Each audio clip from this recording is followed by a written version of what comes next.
untuk sharing tentang R gitu ya, karena apa, pertama tuh biar tetap inget, karena ini kan kalau nggak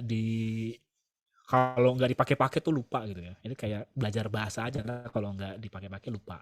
Nah ini saya selalu senang kalau diminta sama siapapun sih sebenarnya untuk sharing tentang R. Dan untuk seminar kali ini tuh lebih spesifik tentang dampak kebijakan kawasan tanpa rokok di seluruh kabupaten kota di Indonesia gitu ya. Tapi ini contoh case yang ini sebenarnya lebih ke studi waktu saya PhD gitu ya. Jadi eh, banyak kisahnya sebenarnya, kisah-kisah suram kenapa hingga akhirnya memilih menggunakan R lebih ke situ sebenarnya. Tapi nanti ya kita ini lebih sharing sebenarnya, ini lebih sharing. Jadi ini judulnya dampak kebijakan kawasan tanpa rokok KTR di seluruh kabupaten kota se-Indonesia dengan multi-level analysis model melalui aplikasi R. Nah, ini ada sedikit gambaran tentang studi yang saya kerjakan waktu saya lulus tahun 2021, berarti udah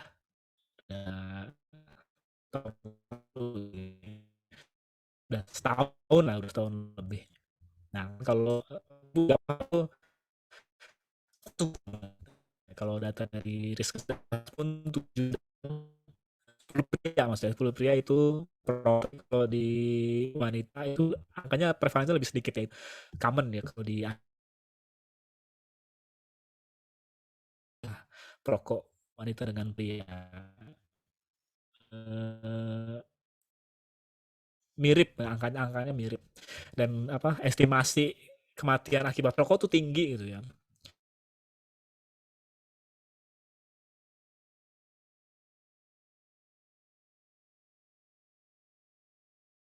Agak terputus-putus ya sepertinya, Pak Wawai.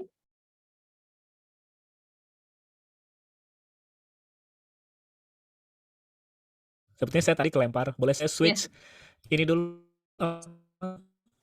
silakan silakan. koneksi biasa nih kalau siang.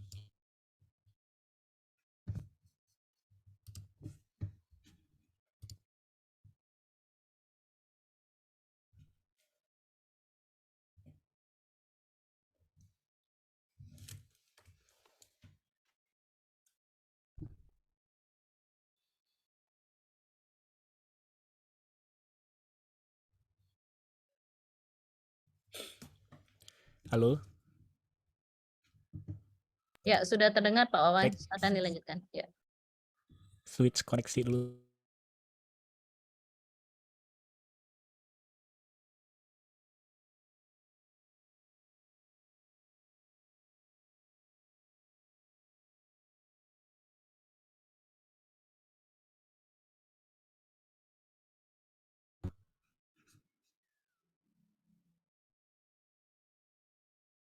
Udah kelihatan belum share screen-nya? Sudah Pak. Sudah, Oke, Pak. sip. Oke, maaf, habis lagi switch koneksi dulu. Nah ini jadi ya rokok kan salah satu pendapatan besar gitu ya, sekitar 10% dari APBN itu dari cukai rokok. Tapi eh, apa namanya, sebenarnya kerugian ekonominya justru jauh lebih banyak, hampir 5 kali lipat dari produktivitasnya menurun, kematian dan kesakitan akibat rokok. Nah itu kan berpengaruh ke produktivitas menurun, orang-orang kan jadi nggak bisa kerja, nggak bisa cari uang, seperti itu. Dan ini juga Indonesia belum meratifikasi Framework Convention Tobacco Control yang dirilis sama WHO. Indonesia salah satu dari sekian sedikit negara yang belum meratifikasi. Jadi komitmen ke pengendalian tembakaunya juga masih kurang. Dan saat ini di Indonesia kan menganut pemerintahan yang terdesentralisasi. Jadi banyak kebijakan-kebijakan itu yang justru ujungnya tuh di kabupaten kota, bukan dari pusat. Banyak sekali. Jadi kalau di pengendalian tembakau aja, banyak kebijakan-kebijakan pengendalian tembakau di level lokal, kita bilangnya level lokal, itu berbeda antara satu dengan yang lain. Nah itu kan jadi dampaknya juga pasti akan beda itu. Dan karena tadi 10% dari APBN itu tinggi dari cukai rokok, nah itu mengaruh industri rokok tuh besar di proses pembuatan kebijakannya dan lain sebagainya. Nah, ini waktu saya PhD saya bikin platform ini dari QGIS. Jadi kalau dilihat secara spasial itu kan mungkin sulit ya untuk mengetahui dampak pengendalian tembakau dengan KTR dengan prevalensi rokok. Nah, tapi kalau dengan spasial kita bisa lihat klaster-klasternya, klaster di mana ada kabupaten kota mana yang prevalensinya tinggi, di mana klaster-klaster mana yang punya KTR, tapi kita nggak tahu nih itu eh, berpengaruh signifikan apa enggak gitu ya. Cuman kalau secara spasial tuh kelihatan klaster-klaster. Jadi ternyata lebih banyak di daerah Indonesia bagian barat. Ternyata kalau ada satu minimal satu kabupaten kota tetangga yang sudah mengadopsi KTR, entar yang lainnya ikutan. Nah, itu kalau secara ecological study. Nah, dari riset ini tuh sebenarnya simple. Jadi untuk mengetahui dampak dari lokal KTR, kebijakan khusus tanpa rokok di level kabupaten kota dan juga provinsi sebenarnya ke smoking prevalence di Indonesia. Ini sebenarnya tujuan penelitian itu simple, hanya ini aja. Tapi kita untuk mengetahui dampak KTR ini di metodologinya itu quasi experimental study. Jadi agak kami eksperimen tapi sebenarnya enggak. Kenapa? Ntar akan saya bahas. Dan sebenarnya ini alur dari sekian banyak riset yang sudah saya jalanin, dimulai dari pencarian dokumen kebijakan di seluruh kabupaten kota, lalu dinilai, di review, dibaca, dinilai, terus dikategori apakah kebijakan itu sedang atau kuat, lalu dicari tahu sebenarnya itu pola adopsinya gimana nih, pola adopsi kebijakannya. Baru pas di 4 dan 5 ini kita pengen cari tahu nih dampak dari KTR itu ke prevalensi merokok bagaimana. Jadi sebenarnya apa yang mau saya sampaikan tuh lebih ke nomor 4 sama 5. Ini dari serangkaian satu tesis PhD saya sebenarnya gitu ya. Dari 1 sampai 5. Coba ntar yang kita bahas 4 sampai 5 aja. Karena 4 sampai 5 ini via R gitu ya. Kalau yang lain enggak. Nah, ini data source-nya saya memakai dari Riskesdas 2007 dan 2013. Ini untuk smoking statusnya, umur, jenis kelamin, lebih ke individual karakteristik dari si responden di mana mereka tinggal, kecamatan, kabupaten, kota, dan lain sebagainya. Nah, terus ada juga karakteristik kabupaten kota yang kita cari ini seperti total produksi tembakau daerah berapa, terus GDP per kapita, GDP bahasanya PDB, pendapatan domestik bruto per kapitanya berapa setiap distrik, setiap kabupaten dan kota, terus bagaimana population density-nya, kepadatan penduduk, juga tipe daerah tersebut, yaitu urban apa rural. Nah, ini juga kita cari tahu, ini melalui dari BPS, dari Kementerian Pertanian, terus juga adopsi kebijakannya yang udah kita review, udah kita nilai, dikategoriin dari kuat atau sedang. Nah, untuk data analisisnya kita pakai multi-level logistic regression. Jadi untuk mencari tahu hubungan antara faktor-faktor ya dari data sekunder dan juga karakteristik kabupaten kota terhadap prevalensi merokok. Sebenarnya riset frameworknya juga simple gitu ya. Kita cuma pengen cari tahu dampak dari adopsi kebijakan KTR dengan menggunakan data Riskesdas tadi terhadap prevalensi merokok. Tapi kita memisahkan dua populasi, yaitu populasi dewasa, ya orang-orang yang lebih dari 25 tahun, dan juga populasi remaja, 10 sampai 18 tahun. Jadi ini sebenarnya ada dua studi. Kenapa nggak disatuin? Ya, kalau menurut saya sih nggak bisa gitu ya, karena remaja sama dewasa, keterpaparan KTR-nya juga pasti kan beda. Di mananya juga pasti beda gitu ya. Nah, ini harus dipisah, nggak bisa disamakan. Makanya kita pisah antara yang dewasa dengan remaja. Ini ada karakteristik individu juga, usia, jenis kelamin, tingkat pendidikan, pendapatan, juga ada karakteristik kabupaten kota. Tadi ya, produksi tembakau, PDB per kapita, kepadatan penduduk, dan apakah daerah tersebut urban atau rural. Nah, ini kalau di Riskesdas yang kita pakai untuk menentukan perilaku merokok, jadi ada beberapa, apakah mereka merokok setiap hari atau tidak, terus status merokok saat ini, current smoking itu maksudnya 30 hari menjelang survei Riskesdas gitu ya, saat ini itu maksudnya yang menjelang survei Riskesdas, 30 hari sebelum survei Riskesdas. Jadi apakah setiap hari atau tidak.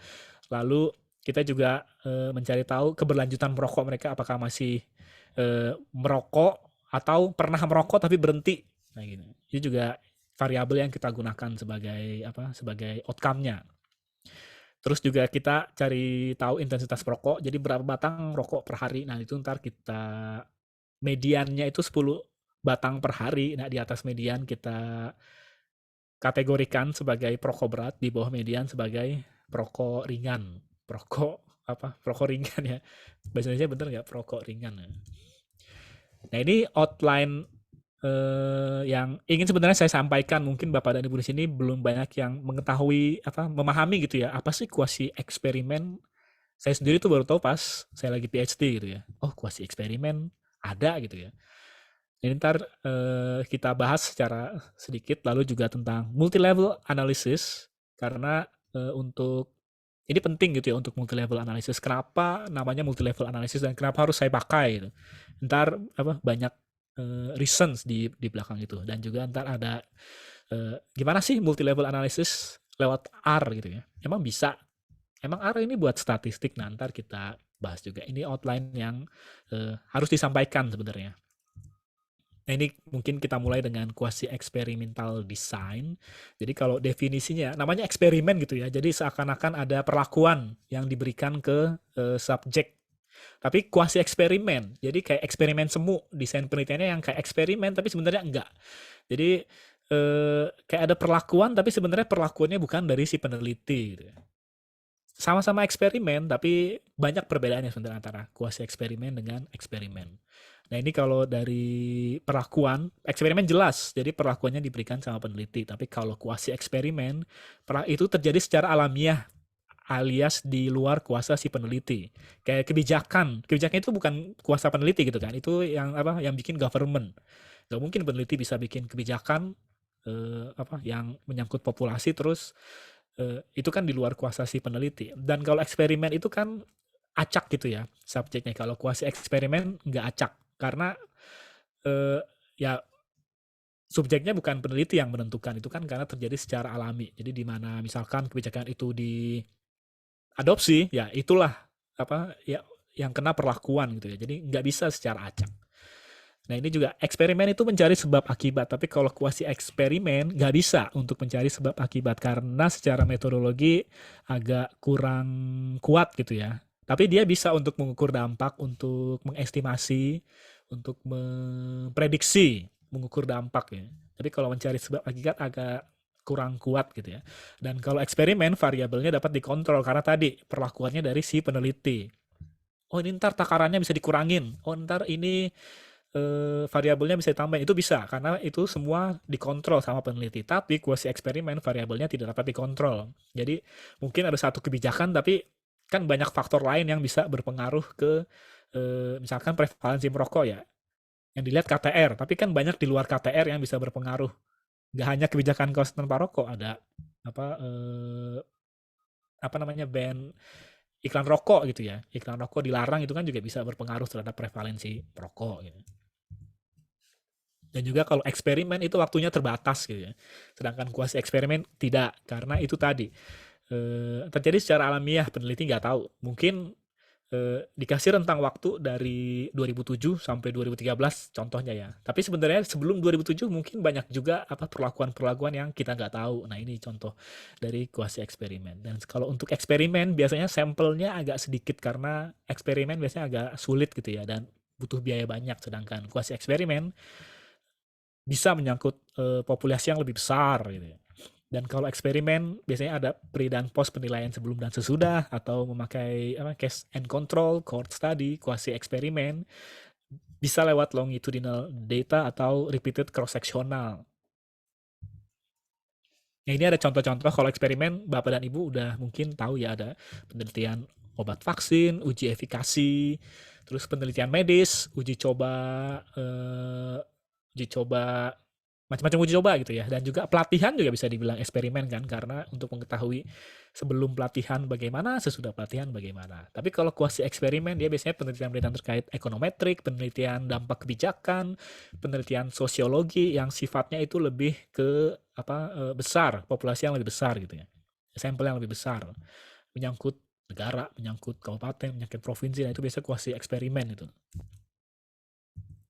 Nah, ini kenapa saya ingin memperkenalkan kuasi eksperimen ini, karena tadi tujuan dari penelitian ini kan mengetahui dampak implementasi kebijakan kawasan tanpa rokok dan menggunakan sampel Riskesdas 2007 dan 2013, di mana sampelnya itu individunya nggak sama, beda, householdnya beda gitu ya, householdnya itu. Jadi itu nggak bisa untuk dinamakan eksperimen, karena sampelnya tadi juga udah beda gitu ya. Dan variabelnya itu KTR di tingkat provinsi, KTR di tingkat kabupaten kota yang itu di luar kendali peneliti gitu ya. Dan juga perilaku merokok dan kovariat lainnya. Nah, ini kenapa ingin memperkenalkan kuasi eksperimen, karena itu tadi penelitian ini ya emang eksperimen tapi bukan eksperimen gitu ya, eksperimen semu itu maksudnya. Lalu kalau tentang multi level analysis, jadi banyak namanya sebenarnya, multi level analysis, multi level bertingkat gitu ya, banyak tingkatnya. Nama lainnya tuh bisa model hierarki atau model-model cluster, mixed effect model, mixed model, nested data model, random coefficient, namanya banyak sebenarnya, tapi paling umum itu disebutnya multi level analysis. Kalau misalkan Bapak dan Ibu ketemu analisis hierarki, nah itu pasti multi level, atau cluster multi level di bawahnya. Dan itu biasa dipahami sebagai analisis yang berstruktur, ada level-levelnya. Itu melibatkan biasanya kayaknya lebih dari satu level, lebih dari satu cluster. Ada level individu, ada level di atasnya lagi, level di atasnya cluster gitu nanti. Kalau bahasa mudahnya. Nah, ini mungkin ilustrasi yang bisa saya sampaikan mengenai multi level. Jadi misalkan di dalam populasi ada cluster-cluster, dan di dalam cluster lagi ada cluster lagi. Makin kecil-kecil ntar ke level individu gitu ya. Nah, ini namanya multi level. Kalau contoh paling gampangnya sebenarnya murid lalu di klasternya itu ada kelas gitu ya, dan kelas itu kan di dalam klaster sekolah. Atau kalau misalkan warga itu kalau dikumpul-kumpul klasternya RT gitu ya. RT dikumpul klasternya RW, RW itu dikumpul klasternya kelurahan. Nah, ini contoh multi level. Jadi ada klaster-klaster yang bertingkat gitu. Nah, ini sebenarnya untuk model multi level ini sangat sesuai untuk desain penelitian yang kalau datanya itu ada klaster tadi, ada satu tingkat. Kalau misalkan Bapak dan Ibu menggunakan data Susenas, Riskesdas, atau SDKI itu ya, yang data dari berbagai macam provinsi, kabupaten, kota, itu lebih cocok sebenarnya untuk model multi level. Karena kalau tanpa model multi level, biasanya hasil analisisnya salah gitu, agak overestimated. Misalkan, wah ternyata signifikan. Loh, signifikannya tapi pakai model non multi level. Nah, itu sebenarnya agak salah gitu Bapak dan Ibu ya. Karena cluster itu adalah faktor yang nggak bisa diabaikan kalau kita punya data yang data-data yang bercluster gitu, yang bergrup, berkelompok, nested. Nah, kapan menggunakan analisis multi level? Biasanya kalau menggunakan analisis multi level itu data dikumpulkan dengan metode multi stage sampling, jadi multi bertingkat. Ketika ini biasanya Riskesdas dan Susenas kan pemilihannya representatif kabupaten kota, dipilih dulu provinsi, terus ke kabupaten kota antar dipilih lagi household gitu ya, household di level kecamatan yang bisa merepresentatifkan kabupaten kota gitu. Nah, itu tuh kan multi stage sampling, ada tahap-tahapnya. Nah, biasanya terdapat cluster dalam datanya. Kalau ada data yang menyebutkan metodologi di pengumpulan data dilaksanakan dengan multi stage sampling. Nah, itu sangat pas gitu ya untuk analisis multi level. Jangan sampai dibawa untuk non multi level. Nah, ini kenapa menggunakan analisis multi level. Tadi seperti yang saya bilang, cluster itu bukan efek atau covariat. Jadi itu nggak bisa kalau dimasukkan ke analisis sebagai covariat. Misalkan di analisis regresi, dimasukkan gimana kelompok yang Jawa Bali dibandingkan dengan Sumatera, dibandingkan dengan Kalimantan, itu nggak bisa karena itu bukan efek. Jadi itu nggak bisa sebagai covariat, itu hanya bisa sebagai cluster. Nanti saya beberapa kali nggak pernah nge-reject sih kalau jadi reviewer, tapi cuman bisa major revision biasanya karena kalau nggak cuma saya doang, tapi banyak reviewer ya pasti yang akan ini nggak bisa nih kalau non multi level, harus multi level karena datanya data multi stage, disebutin cluster ya. Nah itu pasti harus lewat multi level. Dan subjek dalam kenapa cluster itu bukan efek, karena subjek dalam cluster itu biasanya cenderung lebih mirip dibandingkan subjek lintas cluster. Ini nanti saya jelaskan, ada namanya interclass correlation. Kenapa kalau di multi level ini juga harus disebutin, karena biasanya angkanya itu akan menyebutkan seberapa mirip sih sebenarnya cluster-cluster sampel-sampel yang berada dalam cluster tersebut. Ini kalau di analisis multi level ada caranya gitu ya untuk mengetahui kemiripan sampel di dalam cluster. Dan jika memasukkan cluster sebagai efek dalam model non multi level, nah itu tadi, maka itu adalah sebuah kesalahan karena cluster itu bukan efek, bukan covariat. Jadi nggak bisa gitu ya membandingkan, kan kalau di regresi kan biasanya gitu ya, referensinya mungkin Jawa Bali entah dibandingkan dengan Kalimantan dan lain sebagainya. Sebenarnya itu nggak bisa gitu. Dan juga kalau struktur hierarkis dalam analisis non multi level, nah itu biasanya ntar hasilnya overestimated, koefisien regresinya overestimated, p-value-nya overestimated, confidence intervalnya overestimated, apalagi ya, odds ratio-nya overestimated, karena tadi nggak bisa memasukkan cluster sebagai efek gitu ya. Nah, ini Bapak dan Ibu bisa baca ini ada referensinya, itu banyak bisa disebutin kenapa data yang bertingkat multi-stage sampling itu harus lewat multi-level, nggak bisa non-multi-level. Nah ini yang membedakan multi-level sama non-multi-level, sebenarnya mirip gitu ya.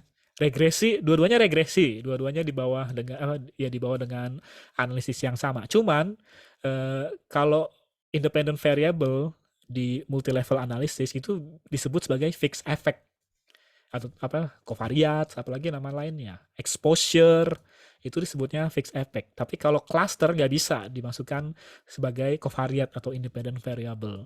Dia biasanya disebutnya random effect karena dia bukan efek gitu ya, efek yang fix. Nah ini bedanya ini. Jadi kita kalau di multi level itu menyebut covariat itu biasanya fixed effect. Dan random effect adalah cluster-clusternya, level-levelnya. Nah ini fixed effect, usia, jenis kelamin, pendidikan, pendapatan, jarak akses ke kelainan kesehatan dan lain sebagainya.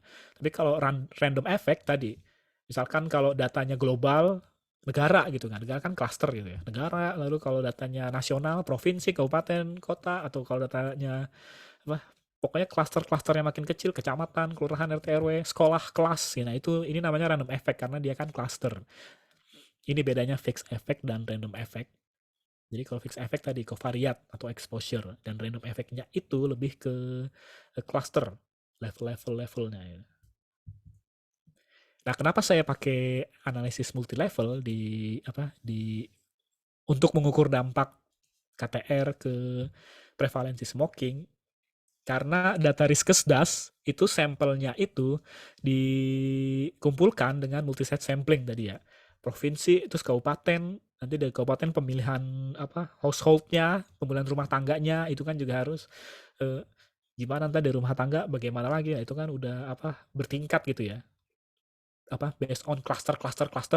Dan pemilihan sampel itu mempertimbangkan untuk pokoknya ini sampelnya harus mewakili provinsi, tapi juga mewakili kabupaten kota gitu ya. Seingat saya sih Riskesdas itu representatifnya sampai level kabupaten kota. Nah ini kenapa harus menggunakan multi level, karena ini. Dan juga sampelnya banyak gitu ya, sampelnya banyak, dan biasanya kan kalau sampel banyak dan keterwakilannya antara udah ditentukan keterwakilan kabupaten kota, berarti sampelnya pasti mirip-mirip tuh kabupaten kota, tapi sampel yang mirip di level kabupaten kota pasti akan beda dengan kabupaten kota yang lain, atau provinsi juga beda dengan provinsi yang lain. Karena apa? Mungkin karakteristik budayanya beda, banyak aspek-aspek yang membuat sampel itu lebih mirip di klaster terkecil. Kalau lintas klaster itu sudah agak beda gitu, itu banyak faktor gitu, budaya, bahasa, norma-norma adat istiadat tertempat, religionnya, agamanya. Nah, ini kenapa multi level itu harus dibawa dengan data-data yang multi state sampling ini. Lalu bagaimana multi level analysis lewat R? Tapi sebelumnya apa sih R gitu ya? Bapak dan Ibu mungkin udah banyak yang paham gitu ya, banyak yang kenal R atau mungkin udah pernah denger atau belum pernah baru kali ini mungkin. Jadi R untuk statistik bisa gitu ya. Terus konsep dan dasar coding di R bagaimana sih? Gitu. Ini juga saya tuh nanti saya cerita ada. Nah ini, saya tuh belajar R juga karena apa? Terpaksa gitu ya. Terpaksa karena dulu data risk research tadi kan banyak jutaan gitu. Ya. Ketika analisis, saya sebelum R itu biasanya lewat Stata gitu. Nah, pas lewat Stata bisa analisis multi level. Cuman Stata itu nggak bisa untuk data yang jutaan sampel gitu agak kurang bagus gitu, agak kurang memuaskan gitu ya. Soalnya waktu itu saya ada jadi yang untuk paper ini ada 4 KTR terhadap prevalensi merokok di adult di orang-orang dewasa. Itu ada 4 model untuk satu outcome. Misalkan current smoking ada 4 model gitu ya. Terus ada model berikutnya yang heavy smoker versus light smoker. Itu juga ada 4 model. Nah, satu model aja saya waktu itu inget. Mungkin yang model pertama karena variabel yang gak terlalu banyak itu oke gitu ya. Waktu Stata itu kira-kira 6 jam. Yang untuk model kedua, nah itu variabelnya bertambah nih kan. Lalu saya tinggal tidur sampai besoknya itu belum selesai hitungan di statanya gitu. Itu frustasi itu kan karena itu baru karena masih banyak model-model lain yang harus saya kerjain gitu. Itu frustasi. Nah, akhirnya curhat gitu kan sama supervisor. Ini gimana nih? Laptopnya udah oke gitu kan. Laptop gaming, RAM-nya 16 GB, i7, tapi kok masih sampai besok gak kelar-kelar gitu ya. Akhirnya sama supervisor saya, coba kamu pakai Stata gitu ya. Pakai R gitu. Ya itu saya cari tahu tuh. R apa gitu kan. Saya baca-baca sebentar, R apaan sih? Itu kan waktu itu saya juga gak paham R apaan sih. Oh, ternyata R juga mirip-mirip Stata, cuma dia open source. Lalu saya coba install, nggak ngerti tuh. Nggak ngerti. Akhirnya tahu karena sering nonton YouTube, sering baca-baca forum Stat Exchange, forum-forum statistik biasanya banyak ya. Jadi mulai paham. Tadinya ingin ikut course formal, cuman yang pertama waktu itu ada course formal belajar R, tapi itu dalam bahasa Belanda dan saya kan nggak bisa bahasa Belanda. Jadi dan itu di kampus tetangga gitu ya. Waktu itu saya di Amsterdam kan ada 2 kampus besar. Ini UvA, University of Amsterdam, sama VU, Amsterdam, Vrije Universiteit. Nah, saya di UvA. VU sering ada course tentang statistik, cuman dalam bahasa Belanda. Jadi saya nggak mungkin, berapa lama belajar bahasa Belanda gitu kan, bisa lebih dari setahun nih kayaknya, nggak bisa ya udah. Terus ada lagi, tapi di luar negeri gitu, di luar Belanda. Nah itu udah lewat pendaftaran. Padahal ininya seminggu kemudian, nggak bisa. Ya. Akhirnya saya terpaksa belajar sendiri semuanya. Sebulan sih ada mungkin itu lumayan intens. Itu motivasi biar cepat selesai analisisnya. Jadi kira-kira sebulan lah. Jadi lumayan bisa. Nggak menguasain banget, lumayan bisa ini. Karena sampai sekarang pun saya juga masih belajar ini. Nah ini saya belajar R juga tadi karena dari forum statistik, juga karena sering error. Bapak dan Ibu kalau sering error tuh sebenarnya nggak usah khawatir gitu ya. Cari aja di forum statistik kan ada jawabannya gitu. Loh kok error sih? Nah itu saya juga sering belajar karena sering error.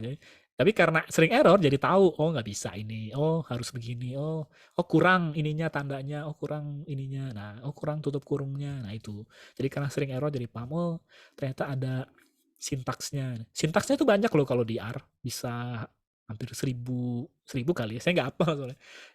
Dan nggak mungkin semua orang yang paham sama R itu apal semua sintaks ya. Ya biasanya kan kita apal ya karena yang sering kita pakai aja gitu ya. Kayak untuk multi level pasti saya paham gitu ya. Atau untuk analisis lain mungkin nggak terlalu karena jarang dipakai. Nah ini. Tapi karena sering error jadi hafal gitu. Dan juga saya sering belajar R juga karena sering isi pelatihan. Karena tadi ketika banyak yang nanya, itu kan jadi terpacu gitu ya sama saya. Oh oh ini pertanyaannya bagus nih, tapi nggak tahu jawabannya. Saya tes biasanya tuh, saya coba, oh ternyata bisa. Nah itu karena sering-sering isi pelatihan, jadi sering dapat ilmu baru juga sebenarnya karena dari pertanyaan orang-orang. Dan sebenarnya nggak ada formal course, jadi lebih banyak otodidak sebenarnya. Dan ini agak sedikit membedakan sama beberapa teman saya. Banyak teman saya di Amsterdam waktu itu ya, nggak banyak sih, ada beberapa yang ikut course tentang R ini, dan kebanyakan dari mereka itu nggak diajarkan konsep atau basic coding R. Kebanyakan langsung dari package. Ketika error, bingung mereka. Dianggapnya package-nya error, atau dianggapnya mereka nggak bisa gitu ya. Oh stuck nih. Sering tuh saya jadi tempat konsultasi teman-teman saya yang pernah ikut course R gitu ya. Tapi biasanya itu langsung satu analisis langsung dikasih package ini. Jadi nggak dikasih tahu pemahaman tentang R-nya. Ya. Nah sebenarnya itu sayang karena error pasti ada gitu ya. Solusinya ada jalan keluarnya kalau kita belajar dari basic R-nya. Ya. Nah, apa sih R itu? R itu sebenarnya bukan program ya. Jadi R itu lebih ke bahasa pemrogramannya. Dan ini karena sifatnya open source, semua orang bebas untuk mengembangkan, untuk mendevelop, untuk membantu, untuk dan lain sebagainya. Dan pondasi R itu sebenarnya adalah matematik. Beda sama Python. Bapak dan Ibu mungkin udah pernah mendengar Python. Jadi kalau Python itu pondasinya sebenarnya bukan matematik, tapi programming yang lebih general. Untuk bikin apps, untuk bikin banyak gitu ya, lebih general. Tapi kalau R itu fondasinya itu lebih matematik, makanya sintaks dasarnya itu kebanyakan tuh matematika. Sin, cos, tangen, logaritma, eksponensial, square root, banyak gitu. Karena fondasi R tadi matematika. Dan karena dia open source, jadi dia kefleksibelannya tuh tinggi. Karena orang-orang bisa mengembangkan package ya. Mungkin contohnya itu analisis multi-level, package-nya nggak cuma satu, tapi banyak. Atau structural equation modeling, saya menemukan waktu itu ada 4 kalau nggak salah, 4 package. Ya itu kan dikembangkan sama orang-orang yang berbeda, institusi yang berbeda. Nah ini juga model analistiknya satu itu bisa berbagai macam package. Tergantung mana yang sering kita pakai sebenarnya. Dan fleksibelnya juga teknik grafisnya lebih bagus. Saya pernah belajar Python, terus belajar Python sama teman. Jadi teman waktu di Leiden, dia expert gitu ya Python. Saya bisa R, terus kita tukeran. Oke, saya ajarin tak ajarin R, tapi ajarin dong Python gitu, saling tukeran gitu ya. Terus pas dia lihat, kok lebih enak R sih grafisnya, dia bilang gitu. Kok bisa bikin pie chart 3D, bikin box plotnya bisa di macem-macemin gitu, dia bilang R Python nggak bisa gitu ya untuk kayak gini, jadi untuk grafisnya agak kurang kata dia. Dan itu juga R itu bisa sangat dapat dikembangkan karena tadi sifatnya open source, semua orang bebas untuk berkontribusi. Nah ini karena tadi R itu sebenarnya bahasa pemrograman, aplikasi yang menggunakan dasar programming R itu banyak. Ini yang pernah saya install aja ya. Ini juga saya paling sering pakai R Studio, dan ini jadi general standarnya untuk statistik via R karena lengkap dan gratis gitu ya. Tapi beberapa teman saya tuh ada yang pakai Jamovi. Cuma nggak enaknya Jamovi ini, jadi kalau Bapak dan Ibu lihat ini di screen, ini ada namanya konsol. Dan konsol ini adalah basic dari seluruh kegiatan R gitu ya. Kalau dulu namanya DOS mungkin ya, disk operating system gitu. Nah ini konsol ini semua perintah komen itu di running di sini. Tapi kalau Jamovi atau Valid R ini nggak punya. Jadi dia lebih mirip kayak SPSS. Jadi tinggal klik-klik ntar keluar. Klik masukin variabelnya apa aja, ini keluar. Nah ini Jamovi sama Valid R. Makanya agak kurang enak karena tadi kan prinsip R itu kan programming gitu ya. Dengan tahu bahasanya itu kita bisa tuh mengembangkan, bikin formula sendiri, bikin rumus sendiri dan lain sebagainya. Cuma kalau Jamovi Valid R dia udah saklek, udah fix analisis ini yang bisa di Jamovi, bisa di Valid R. Udah gitu aja. Gak enaknya itu kalau Jamovi sama Valid R. Tapi R Studio ini udah jadi langganan seluruh orang yang pakai R pasti. Karena Nah, ntar saya saranin mungkin Bapak dan Ibu yang ingin belajar R, silahkan install R Studio. loh kok banyak sih program R gitu kan. Ya itu kan tadi, R itu kan sebenarnya lebih ke bahasanya gitu. Ini saya selalu mengibaratkan R ini seperti kita mau bikin teh gitu ya. Datanya ada, datanya itu ya mungkin Sariwangi atau teh sosro, pokoknya teh celup gitu ya. Dan R itu airnya gitu ya. Loh, terus kita mau bikin tehnya lewat mana nih? Mau lewat teko Turki atau mau lewat teko yang kettle yang dari yang di atas kompor atau pakai lewat teh teko Cina gitu ya. Kan ujung-ujungnya sama aja teh gitu. Nah, ini kayak R aja. Jadi banyak programnya, tapi kan ujung-ujungnya ya keluarnya analisis hasil analisisnya juga gitu kan, tergantung mau lewat mana gitu ya. Mau lewat software mana yang kita prefer. Lalu kenapa memakai R? Nah, ini pengalaman pribadi sebenarnya kalau kenapa pakai R. Jadi kayak tadi kefrustasian saya dengan Stata. Stata itu oke sebenarnya. Saya sebenarnya suka sama Stata. Tapi kalau untuk data yang besar-besar, data-data Riskesdas gitu kayaknya enggak deh. Karena kecepatan kalkulasinya agak sedikit lama kalau Stata. Kalau R itu cepet. Nah ini, jadi kalau lisensi SPS sama Stata kan berbayar gitu ya. Tapi kalau R itu gratis. Jadi Bapak dan Ibu kalau misalkan publikasi jurnal, biasanya di metodologi akan ditanya. Nggak selalu sih, tapi itu lebih baik gitu ya. Analisis dilakukan dengan software apa, package-nya apa gitu. Nah, itu kalau R biasanya gitu. R dengan package apa gitu. Dan jenis analisisnya juga banyak kalau di R. Kalau SPSS sih saya sejujurnya itu terbatas gitu ya. Karena untuk waktu itu belajar multi level, ternyata di SPSS agak kurang memuaskan, jadi pindah Stata. Di Stata problemnya datanya besar, lama banget gitu ya. Akhirnya pindah ke R. Dan untuk komunitas, SPSS tuh kayaknya agak terbatas gitu ya. Saya nggak pernah menemukan forum Stat Exchange dan lain sebagainya yang membahas masalah-masalah di SPSS. Tapi kalau Stata sama R itu banyak gitu ya, banyak banget. Dan R ini juga lebih banyak karena ada di GitHub juga dibahas, di Reddit juga saya pernah menemukan banyak juga orang-orang yang membahas kendala-kendala keeroran gitu ya di Reddit. Dan kecepatan kalkulasinya kalau ini berdasarkan pengalaman pribadi saya yang tadi ada satu model kalau di Stata dari mulai saya tidur sampai bangun itu belum selesai. Di R itu cuma butuh sekitar kurang dari 6 jam gitu ya. Nah, itu cukup memuaskan. Walaupun 6 jam kayaknya lama, tapi itu udah jauh lebih menolong gitu ya, menolong studi saya. Dan ketersediaannya juga banyak, ada di Linux juga, dan hasil kalkulasinya. Nah, ini yang unik kalau dari R. Nanti saya kasih tahu hasil kalkulasi. Loh kan Stata sama SPSS kan juga ada hasil kalkulasi. Bukan, kalau di SPSS sama Stata hasil kalkulasinya itu teks. Tapi kalau di R bukan, dia berupa file. Jadi kalau Bapak dan Ibu tadi kita kalkulasinya 6 jam, terus mungkin lupa nyimpen oh tadi ternyata itu dari coefficient regression gitu ya. Kita pengennya odds ratio gitu. Nah itu kan harus diulang lagi tuh kalau di SPS sama Stata gitu ya. Nggak bisa langsung outputnya itu di-convert. Nah kalau di R, hasil kalkulasi itu bisa disimpan. Jadi kita nggak usah muter 6 jam lagi gitu ya. Jadi hanya tinggal panggil filenya, ya udah konversi aja langsung dari coefficient regression ke odds ratio atau hitung yang lain dari hasilnya itu juga bisa. Jadi nggak usah ngitung dari awal lagi. Nah ini nanti saya kasih lihat apa maksudnya hasil kalkulasi ini. Ini bukan output teksnya tapi lebih ke hasil kalkulasinya. Fiturnya juga banyak.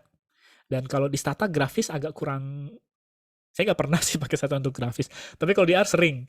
Dia bisa pie chart 3D, bisa warna-warninya bisa disesuai dengan mau kita gitu ya. Banyak palette warna yang bisa kita pilih. Dan secara grafik juga lebih oke, bahkan dibanding SPSS saya sih mengakui lebih oke kalau di R. Ya ini ada beberapa sedikit perbandingan ya. Kenapa harus memakai R? Karena gratis. Paling atas gitu ya, lisensinya gratis. Oh ya satu lagi juga, kalau misalkan Bapak dan Ibu mengembangkan package di R, itu biasanya udah bisa publikasi 1 atau 2 jurnal gitu ya. Itu udah dianggap sebuah publikasi karena untuk bikin package itu rumit, susah. Kumpulan-kumpulan function, kumpulan rumus ya, rumus banyak panjangnya. Saya sih pengen suatu saat bikin package untuk di R, tapi kayaknya lama gitu ya, bisa bertahun-tahun. Karena butuh uji cobanya, ntar kalau ada yang salah mesti dicek nih, panjang ya, mana yang salah. Gitu. Nah, ini kenapa pakai R juga? Ini banyak beberapa quote yang saya temukan di forum-forum online. Ya Stata gampang sih untuk dipelajarin daripada R gitu ya. Ya karena Stata kan itu dia lebih ke softwarenya, bukan ke bahasa. Jadi Stata jelas lebih mudah buat saya sih Stata lebih mudah untuk belajar dibanding R karena ya tadi Stata itu kan software kalkulasi gitu ya, tapi bukan programming language. Ini makanya kenapa R mungkin beberapa orang menganggap R itu agak sedikit sulit karena tadi R itu kan programming language dan R lebih sedikit sulit untuk belajar tapi dia lebih powerful dan lebih fleksibel tadi, adaptable, fleksibel. Jadi kita mau bikin apa, kita tinggal tulis aja rumusnya. Kita mau bikin analisis apa yang belum ada package-nya, ya selama kita tahu rumusnya, kita bisa tuh nulis di R. Karena tadi basic R itu kan matematik gitu ya. Kita mau bikin grafik yang lebih kece, bisa gitu. Dan R itu banyak fitur yang gak ada di Stata. Jadi apapun yang ada di Stata pasti ada di R. Apapun yang gak ada di Stata ada di R. Nah itu biasanya gitu. Dan juga kenapa pakai R karena biasanya kalau Bapak dan Ibu mau apply postdoc, PhD di luar pasti yang ditanya programming R language. Ini saya sering banget lihat. R. Stata juga ada ya, tapi biasanya R. Kalau SAS sebenarnya SAS itu mahal gitu, tapi suatu saat saya pengen belajar SAS, cuman kayaknya kalau udah R ya udahlah. Karena dua-duanya SAS itu kan lisensi software berlisensi dan mahal juga gitu. Dan juga pelatihan R itu kalau di luar Bapak dan Ibu kalau lihat itu sampai saat ini pun saya masih sering dikirimin gitu ya. Karena dulu kan cari tahu, pengen nih belajar R untuk multi level model gitu ya. Tapi nggak pernah kesampaian karena tadi nggak pas, nggak match waktunya atau ternyata bahasanya beda. Kalau saya cek itu ada yang sampai hampir $1.000 gitu ya untuk belajar multi level mix effect model lewat R. Dia 3 hari intens. Atau ada juga yang lain yang lebih murah. Tapi Bapak dan Ibu bisa cari di Coursera. Ada multi level modeling lewat R dan ini gratis biasanya kan kalau di Coursera. Mungkin Bapak dan Ibu yang berminat untuk belajar R bisa di Coursera itu banyak. Tapi yang saya cek ada multi level modeling lewat R di Coursera ini.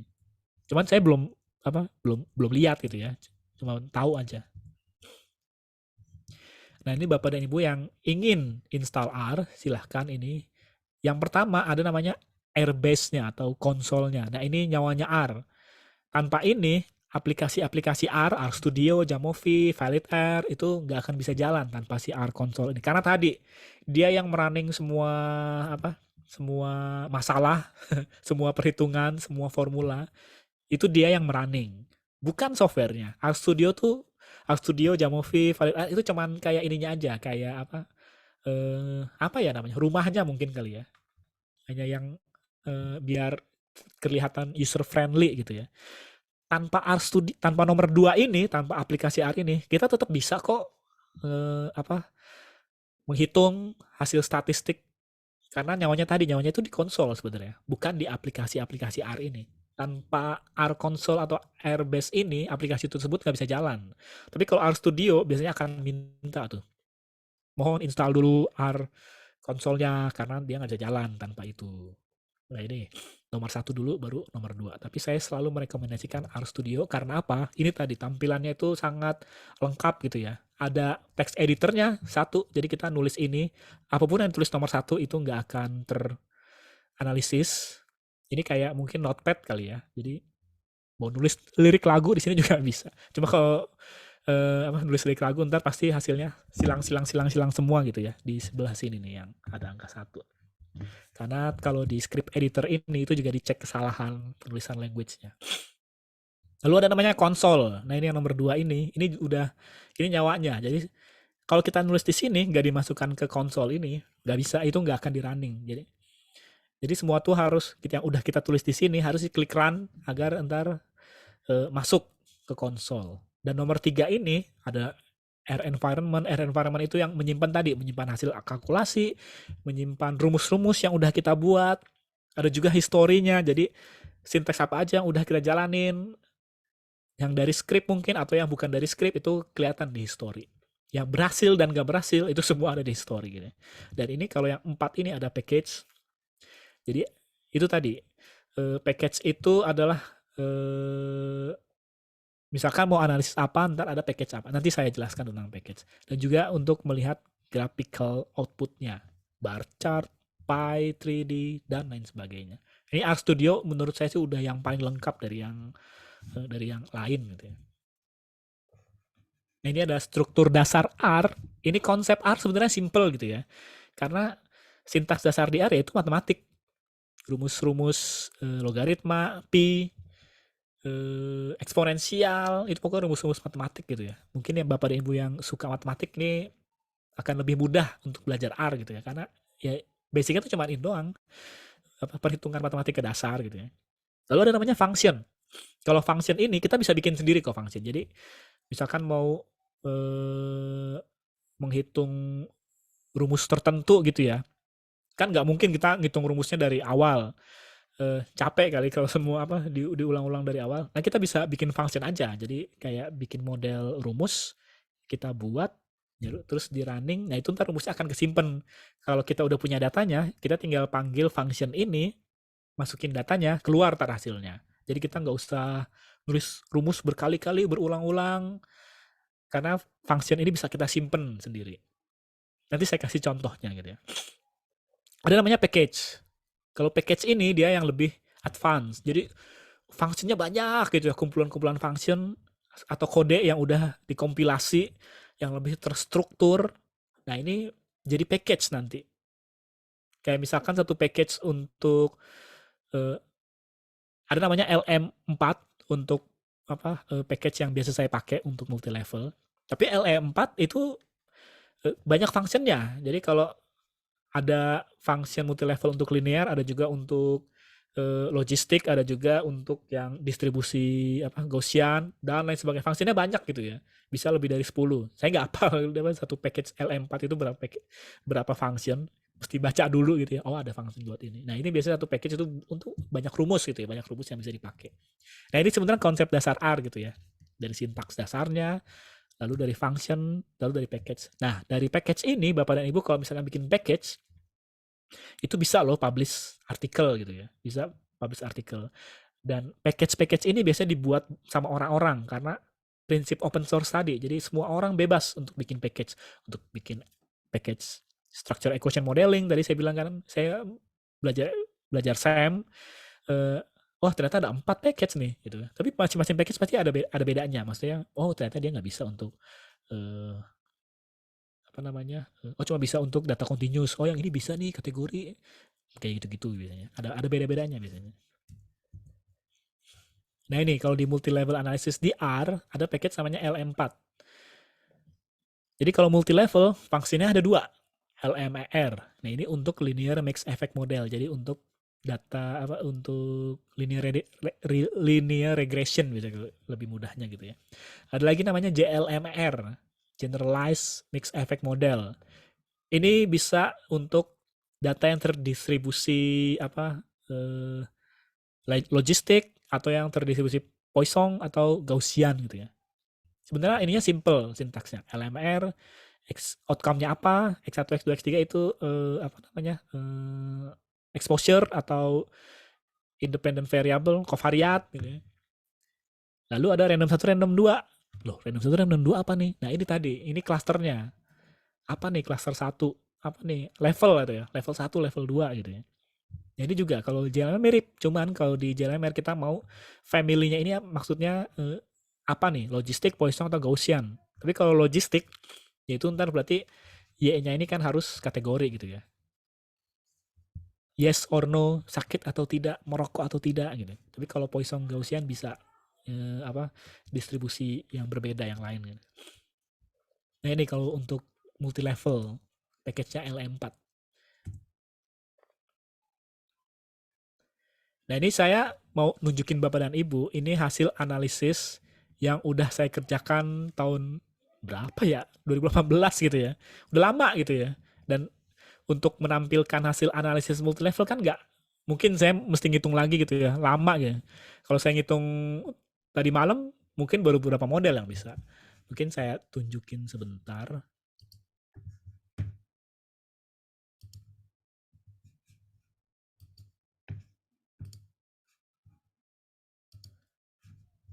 Share. Nah ini R Studio. Nah tadi saya bilang kenapa kalau R ini lebih enak dibanding aplikasi software lain tadi karena hasil analisis yang udah dihitung itu bisa kita simpen dan bisa kita panggil lagi kapanpun kita mau gitu ya. Mungkin untuk yang adult smoking. Jadi saya lagi loading file dampak KTR terhadap perokok dewasa. Jadi mau kita lihat ntar hasil analisisnya. Ini masih loading karena datanya besar itu ya. 300-an mega. Sabar. Masih load kan, ini tulisannya masih load nih. Load result adult smoking air data. Nah ini udah keluar. Nah ini hasil-hasil, ini model-model yang udah dikerjakan. Adult, ini datanya maksudnya ada 1 juta observasi, 1 juta sampel, 1,3 yang terdiri dari 67 variabel gitu. Tapi ini kan harus saya kurangin lagi. Saya pakai yang P01 ini. Ini namanya bebas sih, mau P01, mau data 01, mau data 1 karena ini kayak terserah kita aja mau bikin nama data frame-nya. Adult ya. No. Nah ini P01 adalah subset data. Saya cuma mau yang lebih dari 25 tahun. Jadi 200 ya. Oh iya 200-an orang hilang. Nah ini model-model yang udah saya kerjain. Ini dari hasil analisis ini, misalkan smoking continuation SC01 gitu ya. Ini. Saya nggak mungkin ulang analisis ini lagi karena akan lama gitu ya. Tapi ini kan udah kesimpan, jadi saya tinggal panggil aja hasilnya. Summary. SC01.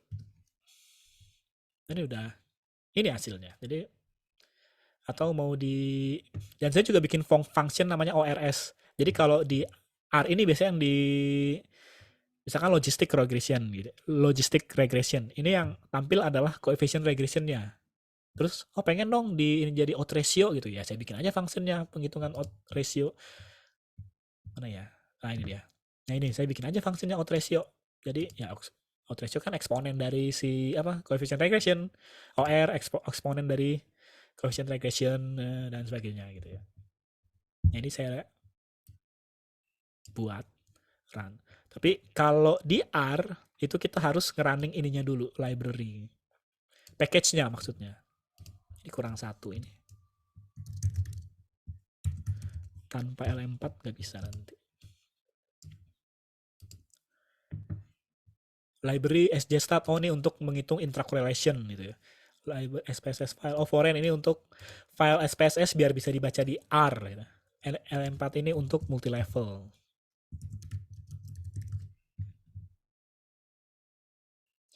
Nah oke. Nah tadi kan ini coefficient regression. Mau dong dihitung odds ratio, bisa. ORS. Apa modelnya mungkin? Ini modelnya adalah SC01. Nah ini odds ratio-nya. Jadi kalau ini coefficient regression-nya, ini odds ratio-nya. Tapi ini kan karena saya bikin function-nya, bikin rumusnya gitu ya. Untuk menghitung function, bagaimana caranya? Ya dari rumus yang mana nih? Hilang. Ini dari rumus ini. Nah kira-kira gitu. Terus confidence intervalnya low high.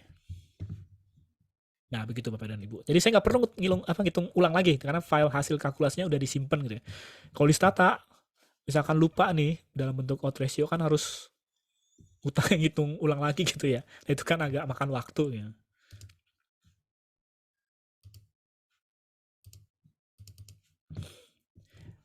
Nah ini salah satu keunggulan R gitu ya. Hasil analisisnya yang udah saya kerjakan berapa tahun lalu itu masih bisa saya pakai kalau suatu saat ingin ngasih lihat gitu ya. Isi training atau apapun itu. Nah ini yang saya pakai untuk analisis. Jadi ada 4 model. Sama model 1, 2. Ini model 4 harusnya nih, kok model 3. Typo dikit. Jadi kalau model 1 itu hanya perilaku merokok dengan covariatnya itu KTR kabupaten kota sama usia jenis kelamin. Pendidikan, individual karakteristik gitu ya. Model 2 KTR provinsi. Model 3 KTR kabupaten kota provinsi sama individual karakteristik. Model 4 semuanya, semua variabel. Mungkin Bapak Ibu bisa kebayang kalau model 2-nya aja pakai stata dari bangun tidur sampai besok belum selesai, apa kabar model 4 gitu ya. Butuh berapa lama gitu. Dengan data tadi 1 juta orang, 1 juta adult. Kebayang nggak? Kalau logistik biasa, kalau non multi level itu di stata sih cepet gitu ya. Di stata cepet paling cuma 5 menit gitu ya. Tapi kalau udah masuk multi level, bye bye gitu. Udah lama banget. Nah ini adult smoking.